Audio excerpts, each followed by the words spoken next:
Good evening, everyone. Welcome. This is our regularly scheduled meeting for the East Bridgewater Planning Board for Monday, April 6, 2026. For the record, we are being recorded by our friend Zach over there in the corner. Busy night tonight. We have 4 public hearings to go through. If you are here to speak to any of the issues on any of those matters as we go along, the only things I would ask of you are to identify yourself for the record, and keep your remarks hopefully short and sweet. Several of these things have been here before, so again, I think that if we all work together, we can get through them in a reasonable time frame here tonight. We have the first public hearing is at 7:15. We do have a couple of minutes before that time. So at this point, we will, there are some minutes for approval, those being February 2, I believe, and March 2. Hopefully people have had a chance to go through those. If there are no questions or comments, the chair would entertain at this time a motion to waive the formal reading of those minutes and to accept them in the form that's presented. So moved. Motion is made by Mr. Gardner. Is there a second to that motion? Second. That is seconded by Mr. Crosby? Yes? Yes. Yes. Further discussion on those minutes? I think yes. I wasn't here for the March 2nd meeting, so I'll abstain from that. Okay, so let's take them as a separate votes. So on the February 2nd, 2026 minutes, the motion made by Mr. Gardner and seconded by Mr. Crosby, a motion to approve those minutes. All those in favor so signify by saying aye. Aye. And opposed? It's a unanimous vote of all members present and voting. And then for the minutes of the March 2nd meeting, again, Mr. Gardner with the motion, Mr. Crosby with the second. All those in favor of that motion so signify by saying aye. Aye. And opposed say no. Mr. Heger notes an abstention. So that's a vote of all members present with the exception of Mr. Heger abstaining, all other members in the affirmative. Just for the record, one thing I did forget to do tonight is to identify our members here and participating.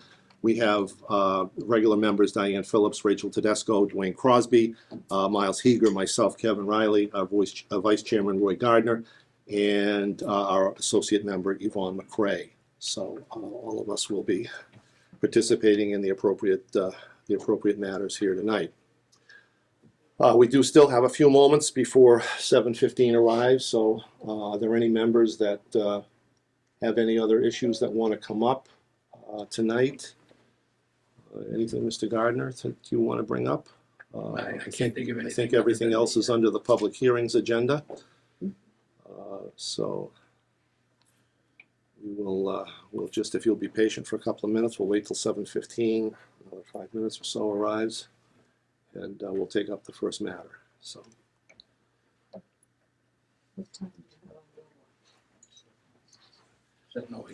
Here's the old trick I used to use in the moderator biz, say it's 7:15 by the moderator's watch, but my phone, which is on GPS, says it's 7:11. So. yeah. 7:11. Yeah, about the store. To do this. So what time of the meeting? 7:05. 7:05. Rich. That's correct. It says it's 7:07. 7:07, that's crazy, Mr. Computer.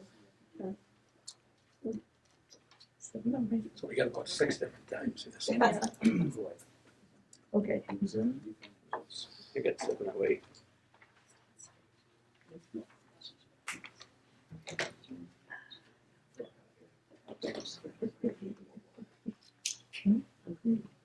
Oh.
Yes. Mr. Seelig, the town meeting is May 16, is that correct? May 11, sorry. Okay, so just for informational purposes, the first three matters that we'll be hearing tonight are all going to be presented at the annual town meeting, which will be on May 11th. So the planning board's process, for those of you who might not be familiar, we will go through the public hearing process on each of these tonight. We will then, whether it be tonight or at some point prior to the public hearing, to the town meeting, make a recommendation to the town meeting as to whether the planning board would be in favor or not of the acceptance of the bylaws changes that are or amendments that are being proposed. And then obviously it will be up to the town meeting to decide whether those will in fact go into effect here in the town.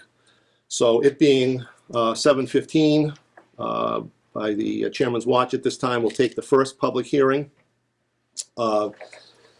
The public notice for that, Planning Board of the Town of East Bridgewater will hold a public hearing on Monday, April 6, 2026, 7:15 p.m. Town Office Building, 175 Central Street, large second floor conference room. The purpose of the hearing will be to review a proposed amendment to the zoning bylaws and zoning map, whereby a new district entitled North Bedford Street Housing Overlay District be added.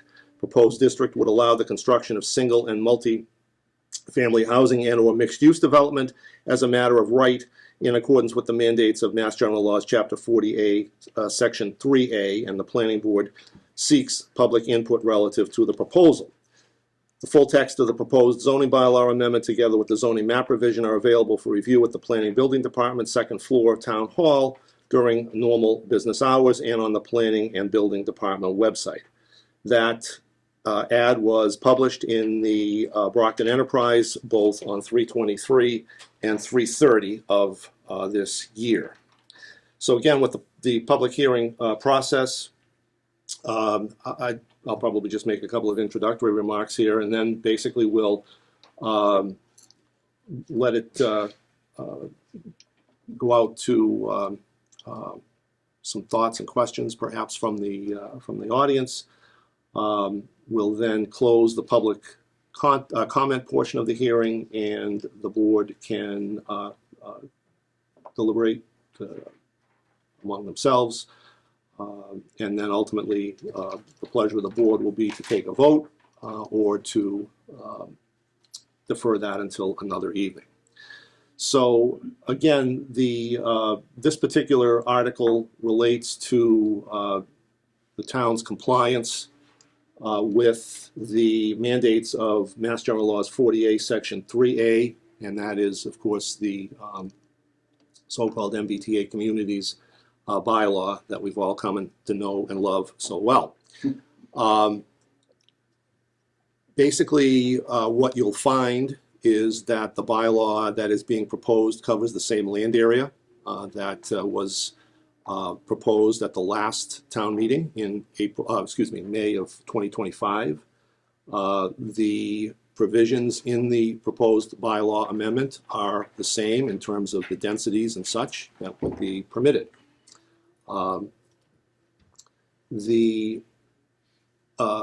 As I'm sure will be discussed as we go along, last year when we were here and we were discussing this, the questions came up as to, well, you know, what's the situation if the town does not come into compliance with the bylaw? And at that time, I guess it was fair to say that that was somewhat speculative. We felt that there would be loss of monies and such that the town would sustain. But at that point, there really had not been anything of significance. At this point, I believe of the 177 communities that are affected by this particular law, 166 have come into compliance with it. So we're one of the outliers at this point.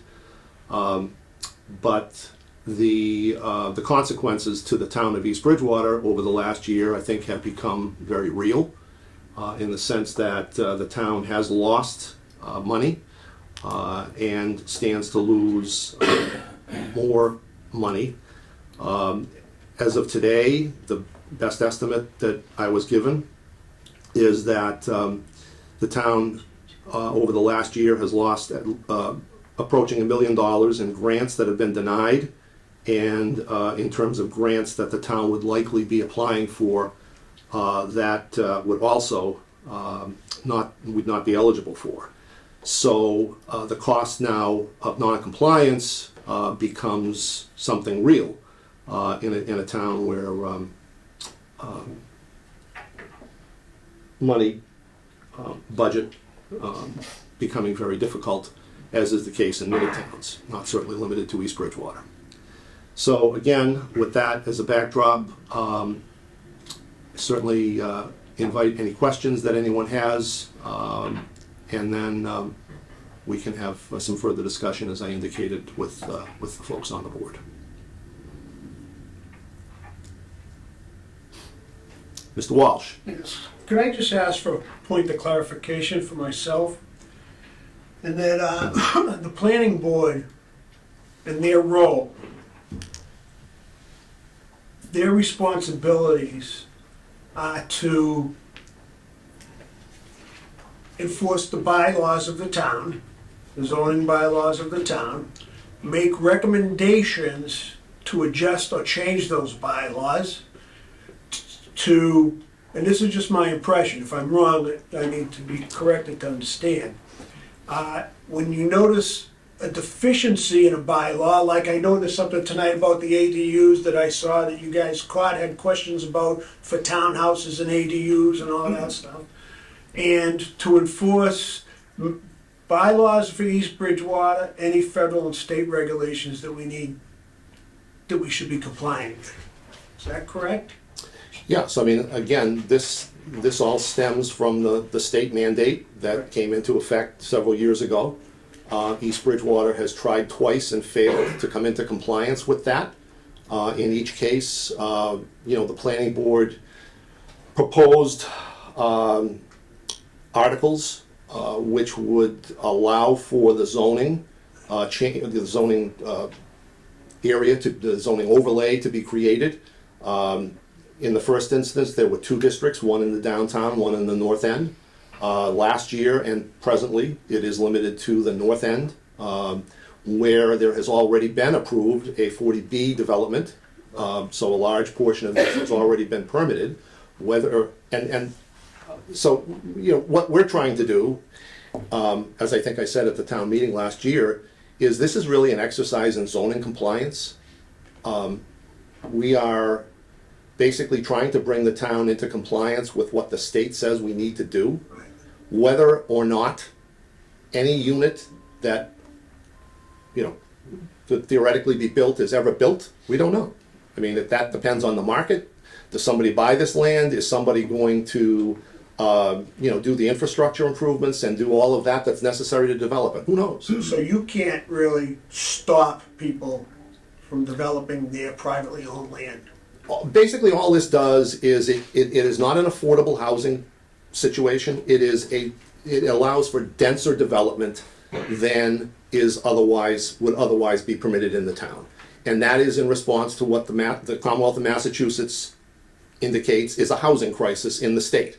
They're trying to promote the development of units through the ADU bylaw that we'll have next, through things like initiatives like this that are allowing cities and towns or requiring cities and towns to create these sorts of districts where denser development is allowed as a matter of right, and in that way to promote development. And you don't just vote to implement, you vote to present it to the voters. Exactly. At town meetings, correct. who make the decisions for the town. As has been the case So voting twice more. here is just to present it to the voters, to keep them informed for what's going on. Exactly right. Based off those decisions made at town hall is where we land with any government struggles or regulations that we have to face. And you, the board members, are not, you're just an enforcement, but you're not a final decision maker. You're a Right. We're not certainly not a final decision maker. We're a recommending body in this instance, And, we are charged with, at least I look at my role as making decisions that are in the best interests of the entire community. And do I love, personally, do I love the idea? Not entirely. But do I think that the not swallowing the pill is worse than swallowing it? Yeah, I do, because I think that we've already seen now the fact that the town is going to be losing money, significant money, and I think that number is only going to grow in terms of the fact that there will be legal expenses. And the other, to be very honest with folks that should know, I mean, another question that came up. And has been fleshed out a little bit more over the course of the last year, is what can happen if the town refuses again to approve this. And that the answer to that, one of the answers, the possible answers to that, is that you have a judge who appoints a special master, court-appointed individual, and that person basically dictates, okay, this is where it's going to be. So the town then loses any opportunity to have really any voice in the process. And that possibility becomes more real as more time passes. So in your duty and job responsibilities of bringing things before the town in order to be in compliance, if you did not continue to bring it to the town, you'd be derelict in your duties. I mean, I would look at it that way, sure. I mean, I can't speak for everybody, but If I just make a quick comment and just a quick clarification, because a couple of times you use the word enforcement. Yeah. The planning board's not an enforcement arm, we're the, Right. if you will, the planning and design arm for the zoning bylaw. The enforcement arm for everything that falls under the zoning bylaw is the building commissioner's office and the building inspector. Okay. So we put together, hopefully, a zoning bylaw that can be adopted at town meeting. It's then up to the building commissioner's office when plans are filed by private contractors, private landowners or whatever. It's his job to then make sure, confirm that they fit the zoning bylaw. The only real exception to that is special permits. We do control to some extent things that are developed under special permits, but we still require a plan that would then go to the building inspector, building commissioner's office under a building permit application that he can then confirm that plan meets the strict requirements of the zoning bylaw. So he's the enforcement arm. Where I prefer to use the terms design and planning arm. Okay. All right, thank you. other questions or comments? Yes, ma'am? Hi, Just really identify yourself for the yeah, record. Mary Walsh. Yeah. So this area, I have an issue with putting all of our zoning in one specific area. The 40B is going there, so if the 40B is gonna be there, I don't, and if we can get away with zoning that as is, that's fine, okay? But allowing all that area to become our zoning, where anyone can buy up that property and then build on top of it, I think is incredibly difficult. You have, am I correct? So also, where are these online? Because they're not on the website. I've tried to find on both the building department and the planning board, and none of all the most recent updates are from 2023. I can't answer that right now, I'm not sure. Okay. My, So if someone could. show yeah, I mean, that. my understanding is that they're there. I have not looked to find them, so particularly, so if, I can certainly I look would into love that. if Yeah, someone could, sure. you know, Yeah. show me, because I can't find it on either of the websites.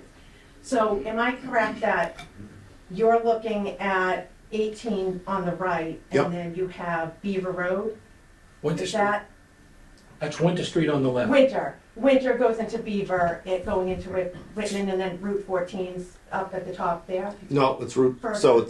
so you have the Whitman Town Line, you have Route 18, you have essentially Winter Street on the west, if you want to call it that, and then you have the area, some of which is town-owned, some of which is privately owned, down on the south side of it. So what's in the bottom left-hand corner? What are those streets down there? This area here? Yeah, Is that, That's Captain's Way. Captain's Way. All that subdivision. Yeah, so that is Beaver, and that's where a portion of that is 40B. So what parcels are the 40B? The 40B is up here, up in the top left-hand corner. Only that area is the 40B. So the apartments are here, the 40B has two sections. Yeah. So you One have of the the sections townhouses is and the right apartments. here. One of the sections is right here on Bedford Street. That's the large apartment buildings. Yeah, the 240 units. The other half of or portion of the 40B is on the left side, coming in off of Winter Street, and that's duplex and triplex. What I understand are gonna be condominiums, if I understand the current plan correctly. Yeah, that's accurate. So you're looking to redistrict all, rezone all of that. Yes, So all of the zoning that, to make us compliant, will be in this one small portion, like one area of all of East Bridgewater. absolutely. And there's a very, very important reason why we're doing that. Because that's the only location in Bridgewater that has a high flow rate capability for sewage, for municipal sewage. From the sewer. Which those high-density houses will require in East Bridgewater. Because you can't put a 15-unit apartment building on 1 acre of land with a Title V system in the ground in East Bridgewater. That's not possible. Okay, but, so have we considered the traffic that's gonna be an issue if you zone this? So I know everyone keeps saying, we're only zoning and nobody is building yet, but they will build. If, all these. Your assumption is an assumption. Sure. Just as my statement before was an assumption, right? Yeah, and So again, you have to consider that, two things. One, that part of the land that's already, in issue here is a 40B. So there are 200 odd units already permitted there, which will go toward the overall count. Yes, The other thing you have to consider is you have obviously significant wetlands areas in this parcel, or in these parcels, right? Which limit the overall number of units that can ever be built there. and I agree, but they're building within like feet of the wetlands. They are getting approvals, I went to all the meetings. Yeah, that would be another whole, Right, but every place that isn't a wetland, they have been able to build for that 40B.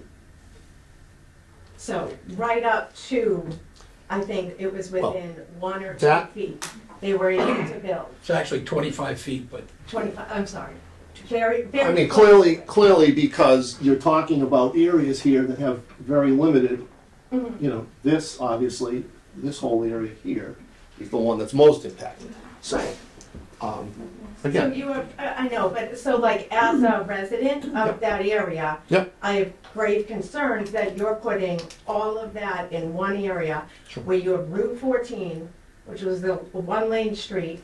The 40B is already going to increase the traffic to 1 car per minute on Winter Street and Beaver and Summer, all in that area where the streets are already super narrow, the streets are torn up from all of the construction, everything.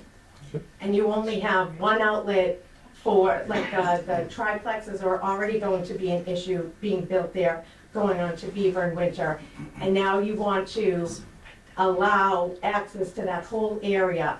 If you've ever driven down from, 3 to 7 o'clock in the afternoon, going down from Wendy's at that intersection, 14 and 18, going down past Highland. Highland and 18 is unbelievably dangerous.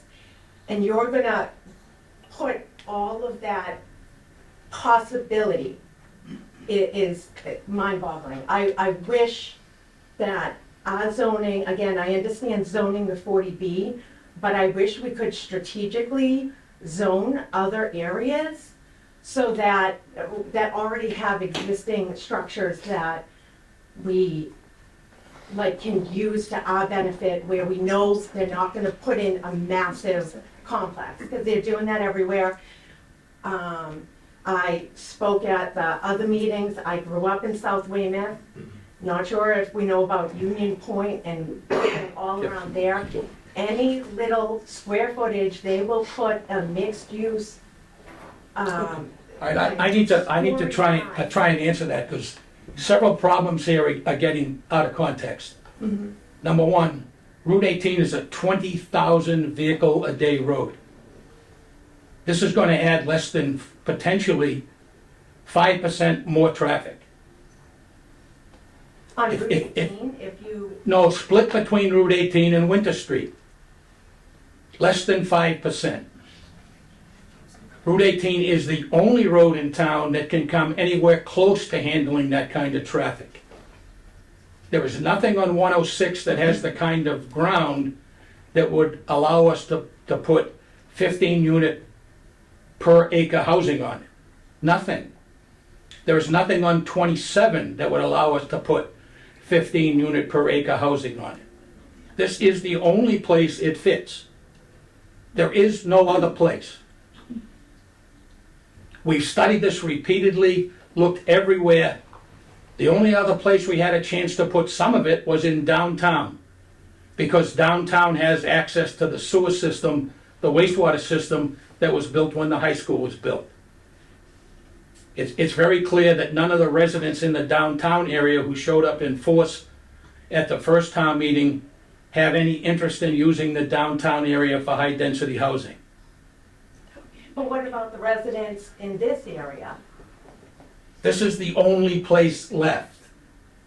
But, so then why does downtown get a say and can vote that down, but we can't? Okay, other comments, questions? Sir? Rich Ferrioli. Going back to the grants, Yes. the grants that were denied, if this passes, and we pass this time, what are the chances of getting those grants?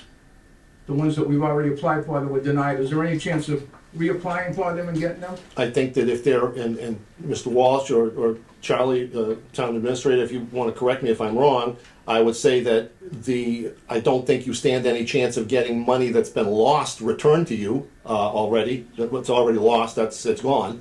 You would become eligible for the whatever appropriate grants in the next grant cycle. Well, the town is continuing to apply for grants. Yeah. Directive to the department heads, et cetera, to continue to apply in case we're fortunate enough to pass this. And if not, we'll just keep applying,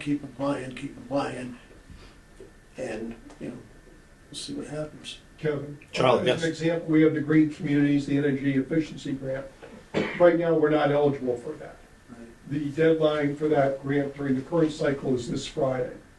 We won't be eligible on Friday, but we're gonna still apply because the award is not done for up to 6 months from now. During that time, if we become eligible, because we pass this or something similar, then we're eligible. There's a very, very good chance we would get up to $150,000 of energy efficiency grants. The Pond Street Bridge, we had applied and gotten money actually for that before all this happened. It came out that the estimate was off for the engineering and construction work, so we never got the money, but we gave the grant back in essence to the state saying we can't cover the rest of the cost, but we could reapply for a much higher amount. And we would intend to do so if in fact we became eligible. Right now, if we filed, there's no chance we would be able to get. It's going to depend on each grant. It's going to depend on how competitive those grants are as to whether we'll see that money come through from time to time. And there are going to be special circumstances like Chapter 90 funding where they pass a supplement for that, where we lost $175,000 because we weren't MBTA compliant. That money's gone. We're never going to see that. The following year's Chapter 90, if there are other situations like that, if we're eligible and they issue a discretionary Chapter 90 grant, then we'll be able to get that money. But it's a grant by grant situation. What is the grant for? How much it's for? how competitive it is. Do we have a project that fits that grant program? Thank you. Chief? I can speak from the fire department. There were 2 grants that we were told we were eligible for. But I did submit applications for both of them. Total for both grants combined was about $27,000. I haven't heard back one of the grants, but I did hear back recently from one grant that we actually did get some money. Normally it was in the range of $18,000, $19,000. We only got $13,000, just over 13. So I don't know why the difference. It might have something to do with this. I'm not sure, but I can speak for my department. We'll continue to apply for grants, even though we're told we're not eligible to receive funds for. The other grant that we're waiting on is the SAFE grant that deals with the students' awareness, the programs we do with the schools, as well as the Senior Safe program, and some community risk reduction work that we do based on those grant funding. I have not heard back, so I don't know if we'll be getting those funds, but we'll continue to apply for them, and hopefully, moving forward, we won't have to worry so much about this. Thank you. Further comments, questions? Smaller Bridge Street, I was wondering how many of these units will be guaranteed for affordable? None? None? So It's not an affordable housing development. It's simply density, not affordability. just making that clear, that's all. So there won't be any affordable housing, and Not as it's currently proposed, no. Other comments, questions? Our friend Jason, any thoughts? Nope. Nope, okay. This is me and my car. Okay. All right, second time, any other, yes, ma'am? No, go ahead. Be short, please. Sorry, Mary Walsh again? Yeah, just again, quick, you've had one opportunity. Oh, I'm not allowed a second? Okay. I'll give you another one, but let's be quick, okay? I'm just curious about the water. So watching Bridgewater and how they're going through major water issues, they've gotten their, We can I answer that believe right now. We don't have to there. hear anymore. they're Okay. up at 11%. So we have an answer on the water, and Yeah. I'd like to make this pretty clear again. We've gone over this several times.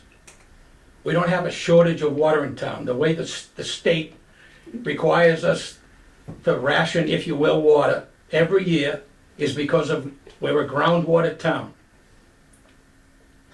The state requires all groundwater towns to have tier 1, 2, 3, and 4 systems that look virtually identical to ours, that mandate when you can use the water and when you can't use the water. The 4th tier is the only one that prevents you from using water outside of odd evens and so on and so forth. Since I've been on the planning board, we've only been in tier 4 once, and that was just recently when we had a major water leak that they were having trouble finding. In addition to that, the city of Brockton has more than 25 million gallons a day available through their water system, which includes the desalination plant down in the river. The state requires them to make that available to abutting communities through intermunicipal agreements if, in fact, abutting communities need additional water. The amount of water we could get from Brockton is almost equal to the amount of water the entire town uses every single day. So there is no water shortage, and there has not been a water shortage in the town of East Bridgewater. Can I just make One more, Mr. Walsh, yeah, go ahead. one clarifying statement from what you've said is that when we talked about the water leak we had just recently, that wasn't within the infrastructure of the town. That's correct. It was a private sprinkler system. Right, right. So it was not anything in the town or the town-owned pipes. That's why we couldn't find it. Yeah. That's right. Further comments, questions, second time through? Third last time, any further comments, questions? Chair will entertain a motion to close the public comment section of the public hearing. So, Motion, Mr. Gardner, second. Second by Mrs. McCray. All those in favor of the motion to close public comment section, so signify by saying aye. Aye. And opposed. Unanimous vote of all members present and voting. Discussion by the board. Questions, comments from any members? Chair would entertain a motion if anybody's ready to make one. I'll make a motion that we recommend approval of the North Bedford Street Housing Overlay District to town meeting. Motion is made by Mr. Gardner to make a positive recommendation on North Bedford Street Housing Overlay District as has been presented. So there's a second to the motion. Second. Seconded by Mrs. Phillips. Further discussion on the motion? Hearing none. All those in favor of that motion so signify by saying aye. Aye. Opposed? Unanimous vote of all members present and voting. Motion to close the public hearing. So moved. Motion by Mr. Gardner, second. I'll second the motion. Any? Building off. Yeah. Seconded by Mrs. Phillips. Discussion, hearing none. All those in favor so signify by saying aye. Aye. Public hearing is closed. Thank you. It being 7:30, we have a public hearing with regard to accessory dwelling units in the town. Legal notice on that matter. The planning board, the town of East Bridgewater, will hold a public hearing Monday, April 6, 2026 at 7:30 p.m. in the town office building, 175 Central Street's large second floor conference room. The purpose of the hearing will be to review the proposed amendment to section 67 of the zoning bylaws of the town to permit the construction of accessory dwelling units consistent with the provisions of chapter 150 of the Acts of 2024, the Affordable Homes Act, and the planning board seeks public input relative to this proposal.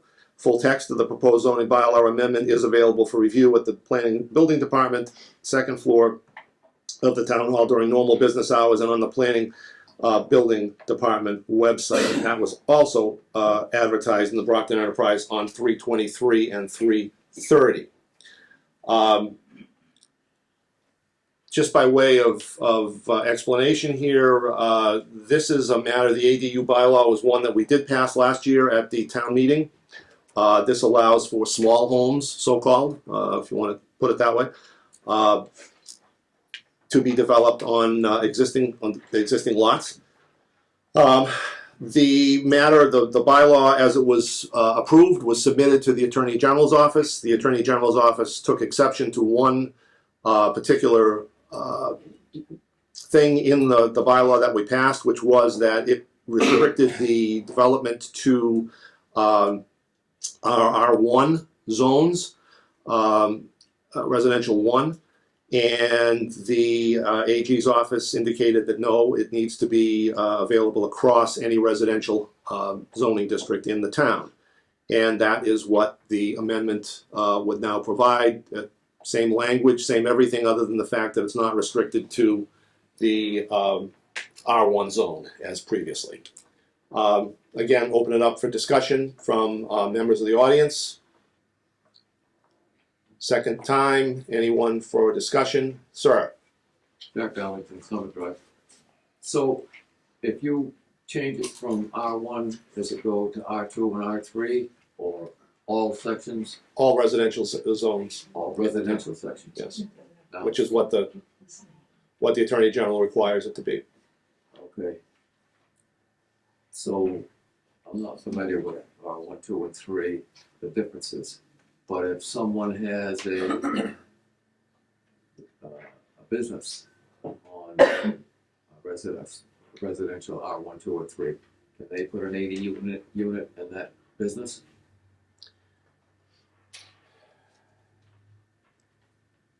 If it's a mixed use, if it's an underlying residential zone with a non-conforming business use, right?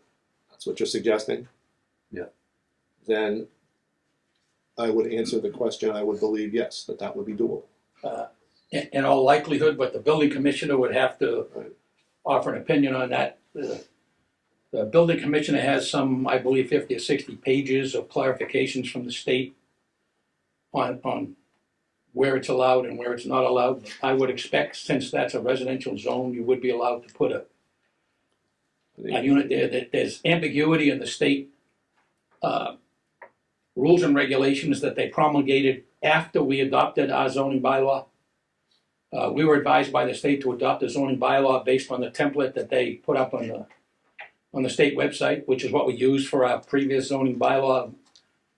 They then promulgated the rules and regulations 3 months after we adopted that. Those rules and regulations conflicted with some areas. One of those was that it has to apply to all areas that are residentially zoned, which is 1, 2, 3 in the town of East Bridgewater.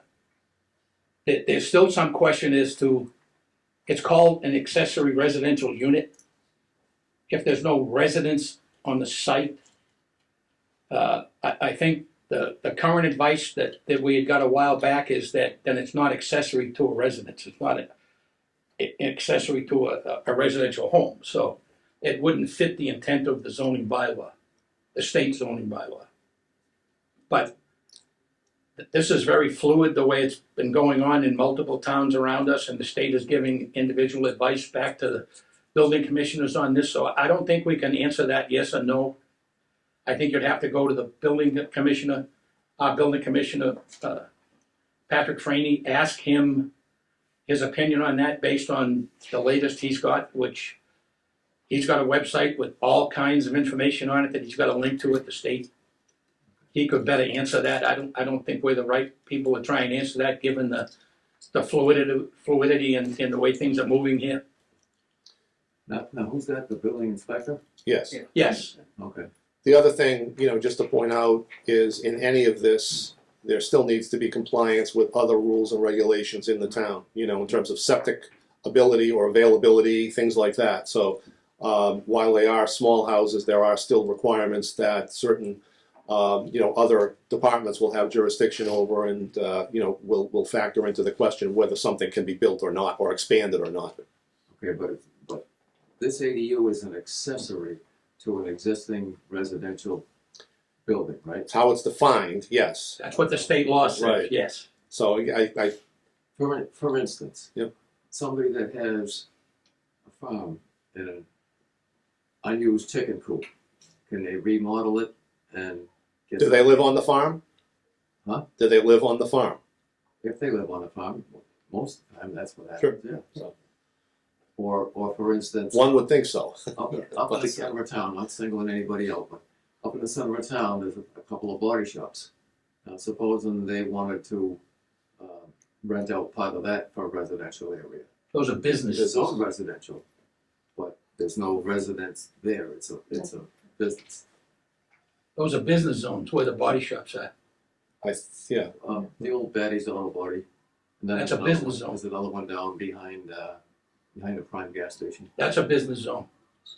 That's business zone, Yeah. But over where Betty's is, I think that That's the also question, business. the question that, as Mr. Gardner is indicating, that where the fluidity exists right, is where you have an underlying residential zone with an existing non-conforming business use. yeah, okay, Okay, so. thank you. Other questions, third and final time in the audience? Hearing none, Chair would accept a motion to close the public comment section of this public hearing. So moved. Motion by Mr. Gardner, is there a second? Second. Seconded by Mr. Heeger. Further discussion? None? All those in favor of the motion so signify by saying aye. Aye. And opposed? Unanimous vote of all members present and voting. Motion to close the public hearing, So unless there's other comment or question by any of the board members. Okay. Motion by Mr. Gardner to close the public hearing relative to the accessory dwelling units. Second, Mrs. Phillips. All those in favor say so signify by saying aye. Aye. Aye. All unanimous vote of all members present and voting. That hearing is closed. All right, a little new material. That is the 7:45 hearing, which, Do we want to make a recommendation on that now? oh, excuse me, I'm sorry, yeah, of course. I'll make a motion that we recommend the town meeting approval of the modifications to the existing ADU bylaw. Motion is made by Mr. Gardner to approve the, or to recommend to town meeting the approval of the revised ADU bylaw. Is there a second? Good. seconded by Mrs. McCray. Discussion. I think the only discussion we need is the fact that the changes are recommended or actually redlined by the Attorney General's office on our prior bylaw, and those changes have been implemented and will now bring the revised bylaw should be adopted into compliance with what they want to see. Okay. Other discussion? None, all in favor? Aye. Aye. Any opposed? So voted. Public hearing is now closed. All right, again, on the 7:45 hearing, Planning Board of the Town of East Bridgewater, as required by Mass General Laws 48, Section 5, will hold a public hearing Monday, April 6, 2026, 7:45 p.m. in the Town Office Building, 175 Central Street in the large second-floor conference room.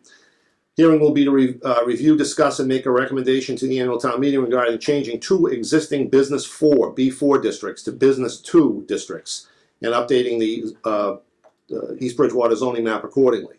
The two current B2 districts are located northwest of Union Street and southeast of North Bedford Street, Route 18, and they include the area east of the Town Tavern and Paul Wolf Motors. Complete text of the town meeting article and a detailed diagram of the proposed zoning map revision is available for viewing at the Planning Building Department, second floor, Town Hall during normal business hours, and on the Planning Building Department website, again, advertised on 3/23 and 3/30.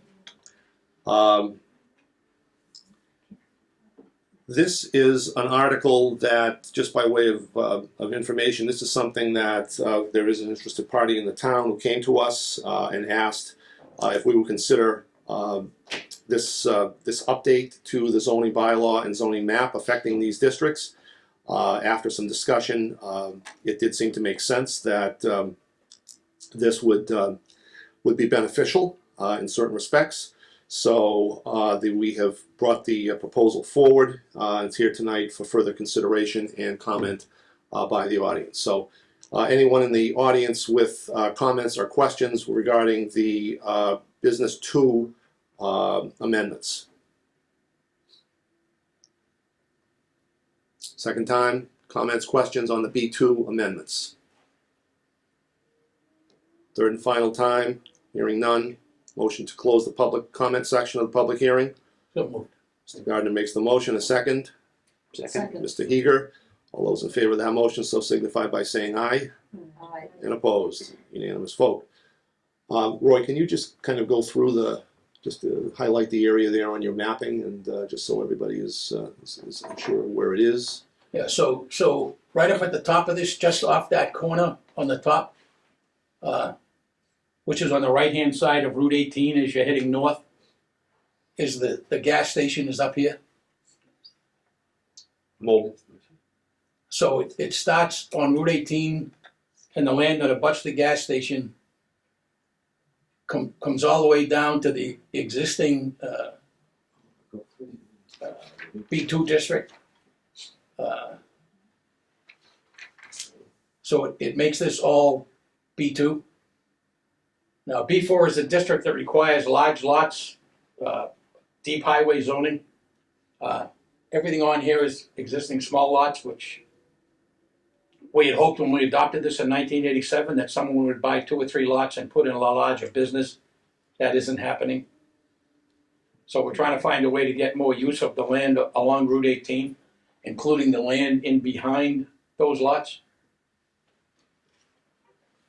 So this basically goes back to one of the threads of the river that comes down along behind Union Street and catches a little bit of B4, which is also along Union Street, although none of this land is accessible from Union Street because it's on the other side of the river. So it would all have to be accessed from Route 18. What B2 would allow would be mixed-use zoning with businesses on the first floor, residences on the second floor, as well as they could add a business to an existing grandfathered house and keep the residential unit. So it would allow mixed-use zoning under the mixed-use zoning article that was adopted at last year's fall special town meeting. And it makes sense to do that, is that there's a lot of vacant upland there that hasn't been touched in the 48 years that I've been in town, and it doesn't look like, with the way business is going, that's gonna be a significant, large business, development in there. So potentially this would provide some, small increase in housing with an increase of smaller businesses, maybe offices like a dentist office, or even like the new doctor's office that went in the middle of this area a little bit ago. That's opposite what used to be Compass Medical, things like that. We're trying to get a higher use for the land, which would bring in better tax dollars to the town, while still fitting in an area where there's a reasonable capability for traffic flow.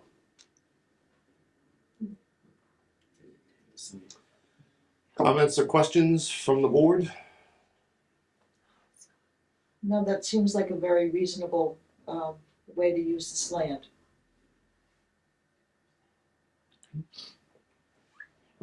Move on, gentlemen, anything? Okay. Just for one more piece of information, it's about 85 acres of land. You can see how checkerboarded that is. This is actually a list from the assessor's map of the parcels in there that would be changing. So there's a whole bunch of small parcels in there that would be difficult to use for B4 zoning. Of those 85 acres, we believe roughly 60 to 65 acres would be potentially developable upland. About the balance of that, somewhere around 25 to 30 acres, would probably be protected wetland because of the three streams that run through there.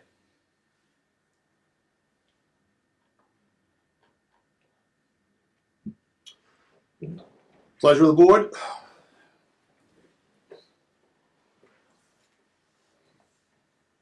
We closed the hearing, right? We did.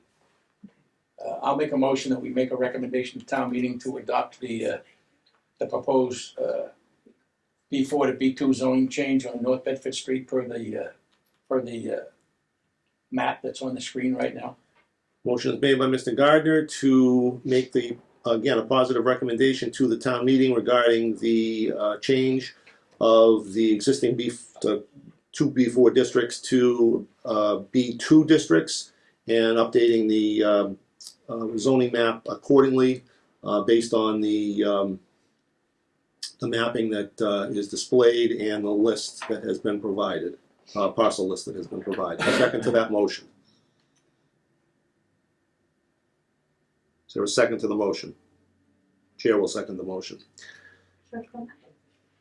Motion is made and seconded to provide a positive recommendation to the town meeting regarding the B4 to B2 districts. Further discussion on the motion? None? All those in favor of that motion, so signify by saying aye. Aye. And opposed? Unanimous vote of all members present and voting. Motion to close the public hearing. So moved. Motion is made by Mr. Gardner. Second to the motion. Second. Seconded by Mrs. Phillips. All those in favor of the motion to close the public hearing regarding the B2 business zones, so signify by saying aye. Aye. And opposed? Hearing is closed. Okay.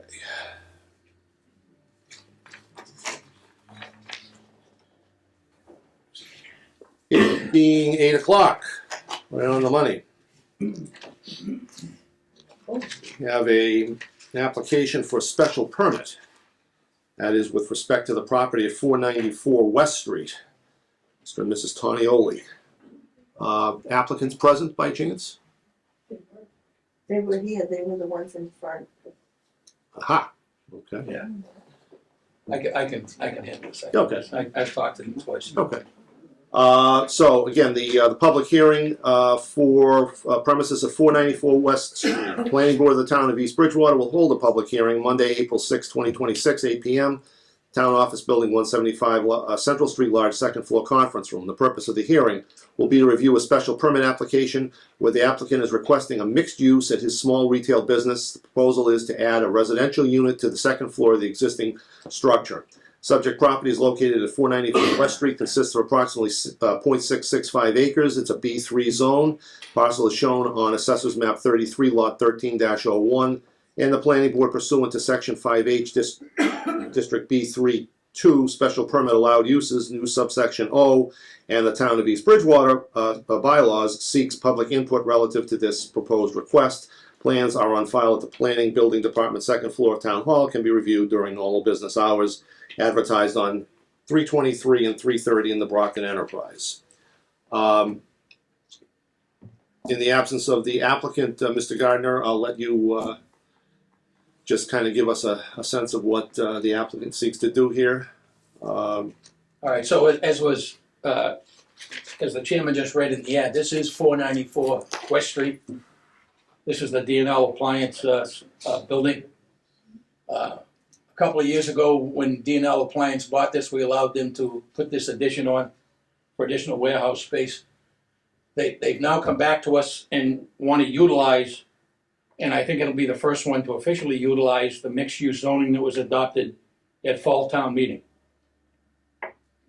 The husband and wife owners of this business want to live in an apartment they plan on building in the second floor of the back half of this building here on the right-hand side. So if you look at it, the apartment would be in this back portion of the building from the aerial view. Or from this angle again right here, it's got more than adequate parking at that site. That's basically what the floor plan of that apartment would look like, and it does fit in the back half of that building. And they would have to file a special permit. Provided they meet all the requirements of the bylaw, would be granted by the planning board. I believe, based on the preliminary filing that they've given us here, it would comply with the bylaw. There is more than adequate space to fit this floor plan in the second floor of that building on the rear half of the building.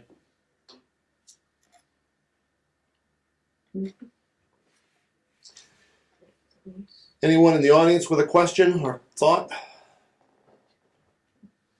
Anyone on the board with any questions or thoughts? Juice. Gentlemen? Again, just from my perspective, as Roy indicates, we did pass the bylaw last fall that allowed this kind of development to take place, and I think these folks have been responsible, respectful owners of the property. They've maintained it, they've improved it. So I think that, and I likewise believe that it fits within the criteria of the bylaw as it has been framed. So I would have no issue with it. Pleasure of the board. Yes, we got any public comments? I did, We did. Okay. and we didn't. So I'll make a motion that we close the public hearing at this time. Second. Motion is made by Mr. Gardner to close the public comment section of the public hearing, close the public hearing, I guess, actually. And seconded by Mr. Heber. All those in favor of that motion so signify by saying aye. Aye. And opposed. Unanimous vote of all members present and voting. Chair would entertain a motion. I'll make a motion that we approve the special permit as requested with a set of conditions, which I'll wait for the second to that before we get into the conditions. I'll second it. Motion is seconded by Mr. Crosby? Yes. Yes. So motion to approve by Mr. Gardner, seconded by Mr. Crosby. Discussion, Mr. Gardner. Yeah, so it's going to have 6 standard conditions, which all have to do with complying with all of the other bylaws in the town that need to be on the special permit. Since this special permit will be recorded at the registry of deeds and become a record that stays with that property. The other 2 conditions is that the fire department review the plans and make sure that they're satisfied from a public safety standpoint under the fire code. that the final plan and what they show is acceptable. The third is that we do need them to show specifically the reserved parking spaces on the plan, which they haven't shown us yet. So in the final revised plan that they bring us before we actually file a special permit with the town clerk, we need to see the plan with marked spaces reserved for that apartment. And just for clarity for everyone, under the new mixed-use zoning, the couple that own the business are the ones who would be living here to begin with. The way the mixed-use zoning works is that could be rented by a future buyer of the property if that future buyer of the property didn't want to live in that apartment. So the mixed-use zoning could have a business in one part of the building in an apartment, or more than one apartment in another part of the building that can be rented out. So that's one of the reasons they had originally talked about applying under a different bylaw, which would have required that the resident owner also be the resident in the apartment. But that's no longer the case under the mixed-use zoning bylaw. So that protects the value of the property better, potentially increases the tax income slightly, since they could now buy the property or sell the property to another party. It could change use to some extent, but that apartment could then be rented out as income-producing property, which would raise the value of it from an assessing standpoint. So, Mr. Crosby, would you accept an amendment to Mr. Gardner's original motion to add the standard conditions and then conditions regarding fire department recommendation and approval and the revision to the site plan? Yes.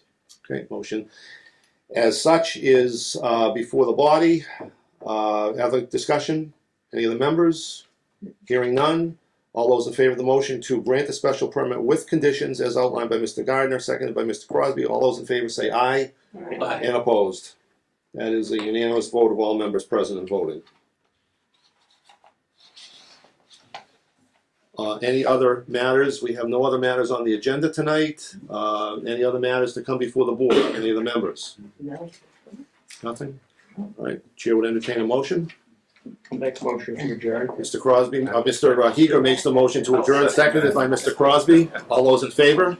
Aye. Thank you for coming. Good night.